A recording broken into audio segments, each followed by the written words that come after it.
Moi, j'ai connu le Maroc où il y avait une chaîne de télé, c'était la chaîne marocaine, qui parlait, il y avait un petit journal télévisé en français, et puis beaucoup de... Enfin, je sais pas, les programmes commençaient à 18 h jusqu'à 23 h en arabe, et puis on ne savait pas ce qui se passait ailleurs.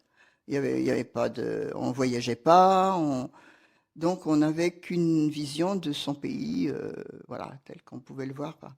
Après, sont venus ce qu'on appelait les paraboles. Alors, d'abord, il y a eu 2M, donc la télé marocaine, deuxième chaîne. C'était extraordinaire parce que 2M c'était une deuxième chaîne, quoi, avec un peu plus de reportages. Donc, c'était déjà une ouverture.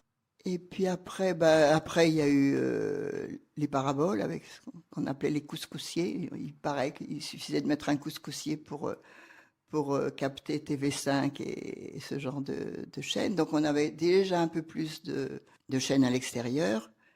Et puis les gens ont commencé un peu plus à pouvoir voyager. Donc bon, quand je suis arrivée, il n'y avait pas de visa, hein. Il n'y avait pas de visa, mais c'était très difficile d'avoir un passeport. Donc les gens ne voyageaient pas. Et puis, alors quelques étudiants marocains partaient en France, revenaient souvent avec des femmes françaises, et toute ma génération de femmes qui se sont mariées avec des Marocains, il y en a eu beaucoup, donc qui racontaient l'Europe, ces femmes et les maris qui revenaient. Mais voilà, on se racontait, mais on n'avait pas d'image, on n'avait pas de.